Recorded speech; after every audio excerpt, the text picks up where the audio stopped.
Muraho neza. Uyu munsi tugiye kuganira ku kintu gishyashya kiri kuvuga ku isi hose cyakomeje kwifatira imbuga nkoranyambaga n'ubuzima bwacu bwa buri munsi. Nyuma ya FOMO haje kuboneka indi ndwara bita FOFO. Ese FOMO ni iki? FOFO ni iki? Kurikina JPS Media kugira ngo usobanure FOMO ni iki na FOFO ni iki.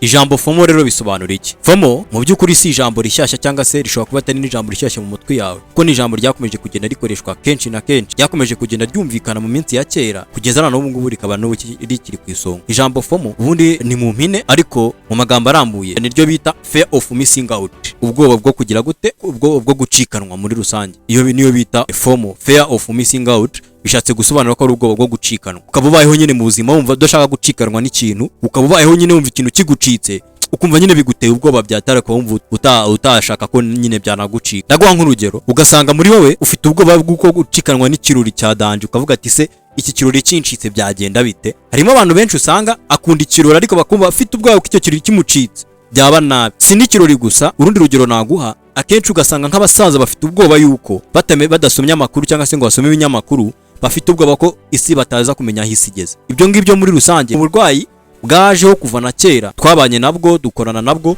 ndetse n'abantu bakomeje kugenda babuvugaho kenshi. Ariko rero gusa uyu munsi ntago aribwo twari tuje kuvuga iyo ndwara bita FOMO, ntago ariyo yari tumye tuza kuvuga uyu munsi, kuko twebwe icyari kituzanye na mukuru ni iyindi ndwara yabashije kuboneka, yakomeje kubica ku mbuga nkoranyambaga ndetse ikabageze no mu buzima bwacu busanzwe, ariyo tugiye kwibandaho. Iyo ndwara rero nta yindi, iyo ndwara ni indwara bita FOFO. Iyo ndwara bita FOFO nabwo mu magambo arambuye ni ugenekereje niyo bita fear of finding out. Ugeranyije rero urisobanura mu kinyarwanda ni bwa bwoba bwo kumenya ukuri, ugasanga nyine muri wowe ufite ubwoba bwo kuba wamenya ukuri. Iyo niyo rero tugiye kurebaho cyane cyane, kuko yakomeje guca ibintu ku mbuga nkoranyambaga kandi yabashe no kuba yabicana bigacika no mu buzima bwacu. Iyo ndwara bita FOFO ni indwara uramutse urebye neza abantu hafi ya twese turwaye iyo ndwara.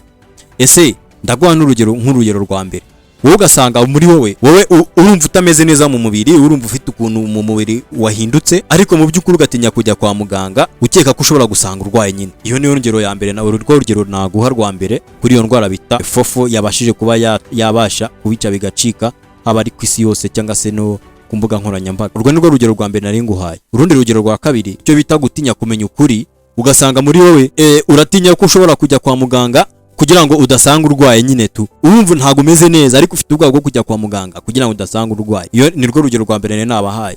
Urundi rugero rwa kabiri rero naguha, muri wowe ugasanga urakeka ko ushobora kujya kwa muganga kwipimisha sida cyangwa se kujya kwipimisha n'izindi ndwara zitandukanye, gukoresha check up nk'uko bisanzwe, harimo nka zino ndwara sida, izi ndwara z'ibyurizo zidakira nka za kanseri, ugatinya kujya kwa muganga kuko wakoresha check up ngo bashe kuba kwikurikirana hakiri kare, ugatinya kujya kwa muganga kugira ngo udasanga ubirwaye koko. Bisobanuye ko ufite indwara nyine yo gutinya kumenya ukuri. Iyo niyo ndwara rero yakomeje kwica bigacika, kuko iyo ndwara ibasha kuba yakwambuka ikava no mu byerekeranye n'indwara, ikabasha kuba yaza no mu buzima busanzwe. Uri kumva?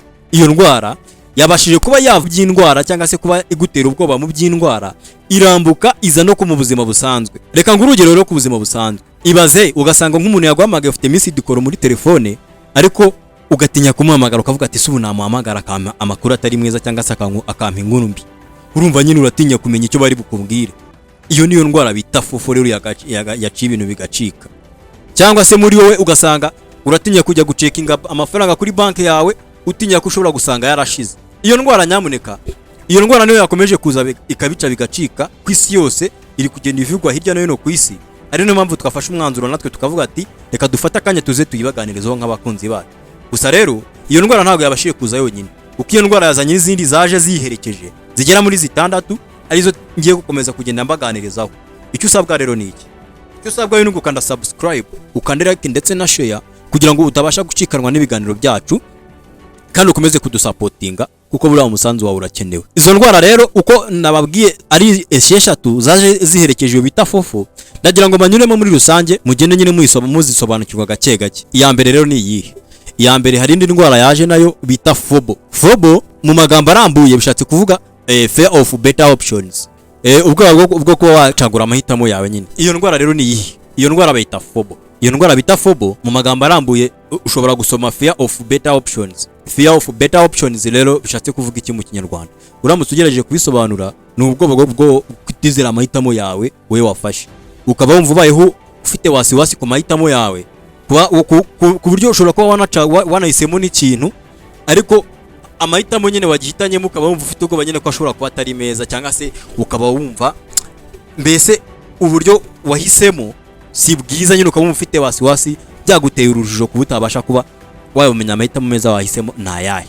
Reka ngoye nk'urugero, ugasanga wowe uri nk'umunyamakuru cyangwa se wakoze inkuru runaka, iyo nkuru wakoze ukaba ugomba kwishyiraho titre, ukanayishakira titre yewe ukagira ubwoba bwo kwishyiraho titre wafashe, kuko uvuga ati se iyi titre ni nziza cyangwa nabanza ngashaka iyindi, nyine ukumva ko iyo titre ishobora kuba atari nziza, amahitamo nyine ukabura amahitamo, bikagutera ubwoba bwo kuba wagendera ku mahitamo yawe, ukaba iyo titre utinya kuyipostinga uvuga ati iyi titre ishobora kuba atari nziza. Ubwo nibwo bwoba tubana nabwo. Ndaguha nk'urundi rugero, wowe ugasanga mu mahitamo yawe hari nk'umuntu, tuvuge hari umuntu muri kumwe uguza imodoka, cyangwa se mu mahitamo yawe ubonye amafaranga wiguriye imodokari, wamara kugura imodoka ugahitamo, ukabumva nyine ufite ubwoba bw'amahitamo yo guhitamo imodokari cyangwa se guhitamo ikindi kintu washakaga, uvuga ati se naba nahisemo nabi, nyine ukumva ntago wigiriye icyizere, nyine ukumva ahari wahisemo nabi, kandi mu by'ukuri ni amafaranga yawe wakoresheje cyangwa se ni amahitamo yawe wakoresheje. Ubwo nibwo bwoba rero bwa mbere bwaje bukurikirana na ya ndwara bita FOFO. Iyo ndwara nayo ariyo bita FOFO turi kugenda tubaganirizaho tubahingiyeho, yaje iherekeranyije na ya ndwara bita FOFO twari tumaze kubabwira, yari itumye tuza aha ngaha. Indwara ya gatatu rero, cyangwa se indwara ya kabiri tugiye kurebera hamwe, yaje ikurikiranye na yindi nababwiraga, ni iyindi ndwara bita FOFO. Indwara bita FOFO mu magambo arambuye narwo mu rurimi rw'icyongereza ushobora gusoma ko ari fear of other people opinions, cyangwa se fear of other people's opinions. Bishatse gusobanura iki rero mu Kinyarwanda? Ushobora kuba ufite ubwoba bw'uko abandi bantu bari bukubone bitewe na situation urimo. Ngurugero, wowe ugasanga mu by'ukuri ubayeho mu buzima bugoye, cyangwa se warubatse, ndeka ngurugero rufatika, ugasanga warubatse ufite nk'ubukwe, wakoze ubukwe, warubatse, ubara n'umukunzi wawe, ariko nyine ntago mu rugo byaje kugenda neza, mubanyeho nabi, murarwana, murashwana, ku buryo byakuviramo no kuba wahasiga ubuzima, ariko ukaba ufite ubwoba bwo gusenya urugo, uvuga ati se nindamuka nsenya urugo nkahunga n'umuntu twirirwa turwana, abantu barambona bate? Mbese muri wowe ugasanga ntago ufite ubwoba bw'uko nyine abantu bari bukubonemo. Cyangwa se urundi rugero naguha, ugasanga wakoze ikintu, ariko icyo kintu wakoze uratinya kugishyira ku karubanda, kuko urahita uvuga ati se aba bantu bari bukibone gute, barambona gute? Ugasanga muri wowe mu by'ukuri ubayeho ufite ubwoba bw'ukuntu abantu bari bukubone, nyine ukumva hari ibintu byinshi utinya gukora bitewe nuko utinya ko abantu bakubona. Ugasanga hari ibintu byinshi wakakoze byinshi bikubangamiye ukaba wabikemura, ariko nyine kuko ubwoba bw'uko gutinya abantu uburyo bari bukubonemo bikarangira ubyihoreye nyine. Ubwo nibwo bwoba bwa kabiri ndimo ndagenda mbabwiraho, ubwo bita FOFO, bwaje buherekeranyije na bwa bwoba bundi nababwiraga, cyangwa se ya ndwara yindi nakubwira. Kurikira rero ntugacikwe, kuko tugiye kukugezaho uburyo bwa gatatu, cyangwa se indi ndwara ya gatatu yaje iherekeranyije na za zindi, ari nayo bita FOMO. FOMO rero bishatse gusobanura iki mu Kinyarwanda? Ubundi FOMO ni ijambo mu Cyongereza ry'impine rishatse gusoma, cyangwa se ushobora gusoma ngo fear of missing up, icyo bita ubwoba ugereranyije mu Kinyarwanda, cyangwa se usobanuye mu Kinyarwanda ubwoba bwo gukora amakosa. Nyine ukaba bayeho muri wowe hari abantu batinya gukora amakosa pe, ugasanga ufite ubwoba bwo gukora amakosa, ukaba wumva nyine uratinya kuba wahemukira umuntu. Icyo nicyo bita ubwoba, cyangwa se FOMO mu magambo y'impine, mu magambo arambuye ni fear of missing up. Ubwoba rero reka nabwo turutangaho urugero, ugasanga wakoze ikintu, ariko tuvuge wakoze ikintu wakitondeye, wakinononsoye, ariko uratinya yuko icyo kintu nubwo wagikoze wakitondeye haza kubonekamo agakosa muri icyo kintu wakoze. Ugasanga nyine ufite ubwo bwoba yuko icyo kintu wakoze hashobora kuzamo agakosa nyine muri icyo kintu cyawe wakoze watayeho umwanya. Ndaguha nk'urugero, wowe ugasanga wanditse nk'indirimbo, iyo ndirimbo nyine wayanditse, wagiye muri studio urarecordinga, indirimbo ni nziza wayitondeye, ariko ugatinya kuba wayisangiza abantu, cyangwa se wayishyira kuri public, uvuga ati se iyi ndirimbo itaba ari nziza. Ugasanga nyine ufite ubwo bwoba nyine bwo gukora amakosa, nyine ukumva ishobora kuba irimo amakosa, nyine ukumva ati iyi ndirimbo ushobora kuba ari nziza, nyine bikaba wumva ari nk'amakosa waba wakoze. Mu by'ukuri ugasanga nyine ufite ubwoba bw'uko ugasanga ufite ubwoba yuko ushobora kuba wakoze amakosa, kuba wakoze iyo ndirimbo, cyangwa se hari amakosa ari muri iyo ndirimbo wabashije kuba wakora. Ubwo ni buryo mu bwoba bwa gatatu twari tumaze kureba bwitwa FOMO. Iyo nayo ni indwara nayo tubana nayo, ni indwara nayo yadushegeshe. Reka turebe hamwe rero uburyo bwa kane, cyangwa se ubwoba bwa kane, cyangwa se iyo ndwara ya kane nayo yindi. Indwara ya kane nayo niyo bita FODA. iyo ndwara bita FODA nayo rero tubana nayo ewana ndakeka ko 90% nta n'umuntu utabana n'iyo ndwara. Iyo ndwara rero bishatse gusobanura iki mu magambo arambuye? Ubundi FODA ni ijambo riri mu mpine ariko mu magambo arambuye ni fear of doing anything.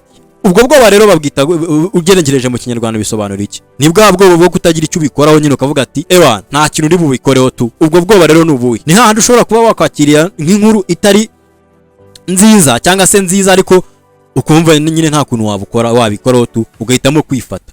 Cyangwa se ukaba ndagomba n'urundi rugero rufatika ugasanga hari ikintu nyine wahombye, hari ikintu wari ufite uragihombye, wenda bare no gukoresha ubundi buryo ukaba wagira wagaruza muri icyo gihombo wabonyemo, ariko wowe ugahita ugira ubwoba nyine ugahita ufata ubwoba nyine ukagira ubwoba bwo kwifata ntugire ikintu bikoraho tu, ukavuga ati se ubundi banaramuka ngerageje kubikosora ugasanga ndabyangije kurutaho.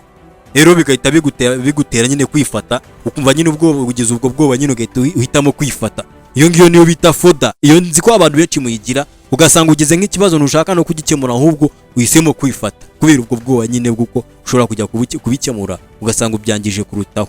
Ibyo nibyo, iyo niyo ndwara ya kane rero bita FODA twe turi kurebera hamwe, cyangwa se iyo bita fear of doing anything. Dukomeje rero tujya ku bwoba bwa gatanu aribwo bita FOBO. Iyi nayo ni indi ndwara my friend. Iyi ni indi ndwara nayo iri mu bantu yatugezemo kandi ishobora no kuba yanagusubiza inyuma no mu iterambere. Iyo ndwara rero bita FOBO nayo mu magambo arambuye ni indwara bita fear of starting over, cyangwa se mu kinyarwanda kubutinya gutangira. Ubwo bwoba nta muntu utabugira my friend. Ubwoba bwo gutinya gutangira mu buzima umuntu wese arabutinya, ariko ubwo uzi gutangira ikintu cyawe wari wararangije manu ukongera ukagitangira. Ibyo ngibyo ndabizi ko nta muntu udatinya ibyo ngibyo kabisa. Ndazi ko ubwo bwoba nta muntu utabufite. Niba uzi ko nkubeshye genda ucekinge wumve yuko nyine ubwo bwoba utabufite. Ndaguha nk'urugero, ugasanga wowe wubatse ibintu byawe warabyubatse wabishyize ku murongo, kuri finale biraje bomoka, byose biraje gusubira urudubi bikagusaba ko uri butangire bushyashya, ariko ukagira ubwoba bwo gutangira ukavuga ati bana ubu se nogeye nkabitangira bikongera bigapasuka cyangwa bikongera bikangirika.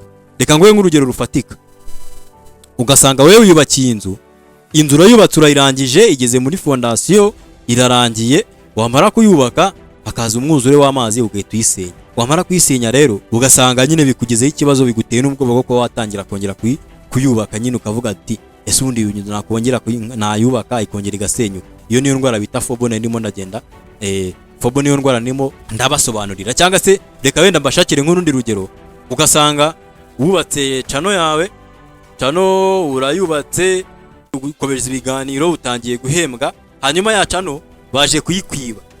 Bamara kuyikwiba ugahita ugira ubwoba bwo gutangira indi uvuga ati tundi nazongera nkagera kuko muri bara subscribe nimaze kugera bara abasabune nimaze kubona. Ugasanga nyine ugize ubwoba bwo gutangira kongera gukora umaze iminsi ukora kuko wakibuze nyine bikagutera ubwoba bwo kongera gutangira.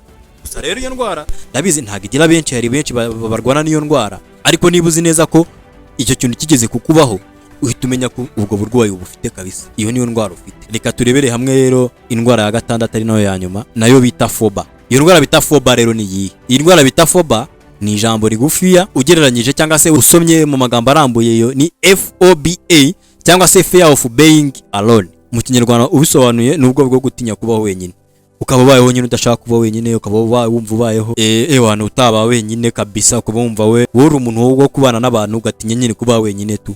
Kabone niyo haba ari abantu bakubangamiye ariko ukaba wumva utabavamo kubera yuko utinya kubaho wenyine. Sinzi niba iyo ndwara nayo warigeze kuba warayirwaye cyangwa se ujye uyirwara, ugasanga nyine ugasanga ubanye n'umuntu arakubangamiye, ugasanga nyine ubayeho mubanye ubuzima butari bwiza ariko ugatinya kuba watandukana nawe kuko utinya kubaho wenyine. Niba uzi neza ko izo ndwara muzo twagiye tuganira uzifite, cyangwa se ibyo bintu hari byo wagiye wumvamo byakubayeho, cyangwa se ukaba wumva hari mugenzi wumvise ameze gutyo, ndagira ngo usubiremo hano muri zino ndwara twagiye tubabwira, umubwira ati iyi ndwara urayirwaye tu. Cyangwa nawe muri wowe niba wiyizi neza ko iyo kibazo wakigize cyangwa se icyo kibazo kikubaho uhite wumva ko ari iyo ndwara urwaye. Reka dukomeze turyoherwe namwe, kandi subscribe, like ndetse na share.